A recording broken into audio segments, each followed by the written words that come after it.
My name is George Miller, and I'm not the kind of man who looks for trouble. I'm a simple, quiet guy who spent 30 years running a small repair shop on the edge of Houston. My hands built the life my family lives today, not with brilliance but with work.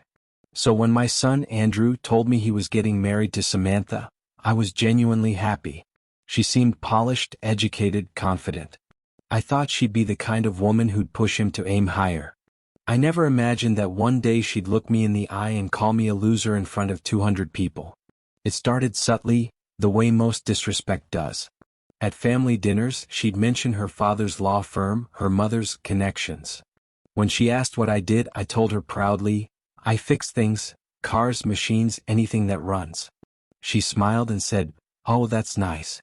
Blue collar runs in the family, huh?" I laughed it off. My wife squeezed my hand under the table. We'd both been insulted before. You learn to let it slide when you're from humble beginnings. But as the wedding approached, the small jabs became sharper. She once joked to Andrew's friends that she was marrying down financially but up emotionally. It stung, but I said nothing. I'd seen what pride could do to families. And I loved my son too much to let a few cruel words ruin his big day. The reception was held at a beautiful downtown hotel, marble floors, chandeliers, the kind of place where even the air feels expensive. I'd helped pay for it quietly, wiring money to Andrew's account so he wouldn't struggle.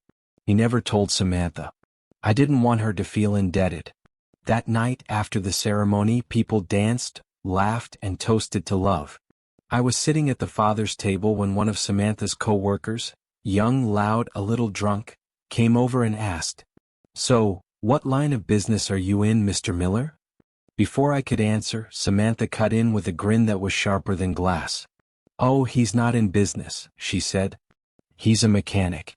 My husband's dad fixes engines." "Isn't that cute?" The table laughed.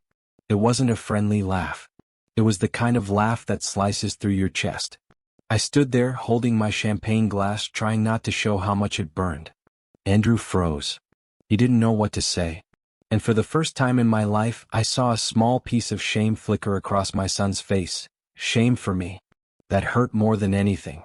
I left the reception quietly and went outside for air. But humiliation has a way of changing people. It sharpens you. It reminds you of who you are. What Samantha didn't know, what nobody at that wedding knew, was that I wasn't just a mechanic. Over the years, I'd built a small but successful industrial maintenance company that serviced half the factories in the city. And 2 years ago, we signed a major contract with a logistics firm called Transwell Industries, the same company where Samantha worked as a public relations executive. When I got home that night, I didn't sleep.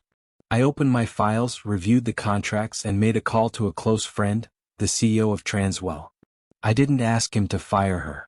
I just told him I'd be pulling my company's maintenance deal if I ever had to work alongside someone who disrespected their own family. He didn't ask for details, he just said, "George, consider it done." 2 days later, I got an email confirming the contract transfer. And by that evening, Samantha's position was terminated for internal restructuring. She found out during lunch, in front of her team. I didn't celebrate. I didn't brag. I simply sat on my porch with a cup of coffee and thought about how words can destroy more than people realize. A week later, Andrew came to see me. He looked torn, pale, confused. "Dad," he said softly, "did you have something to do with what happened to Sam?" I didn't lie. I said, "Son, I didn't ruin her life. She ruined her own when she forgot to respect others." He was silent for a long time. Then he nodded. "She's been crying nonstop," he said. I told her she needed to apologize. She never did. Their marriage didn't last a year. Andrew learned the hardest lesson a man can learn, that love built on arrogance always collapses under its own weight. I don't take joy in what I did. I'm not proud. But I am at peace. Because sometimes silence isn't noble, it's permission. And that night my silence ended. Moral of the story. Respect has nothing to do with money, education, or status. It's about how you treat people when you think you're above them. Samantha learned too late that arrogance can cost you everything you've worked for, while humility never costs you a thing. Words carry weight, and when you use them to humiliate others, they often return to crush you. In the end, George didn't win because he had power. He won because he remembered his worth.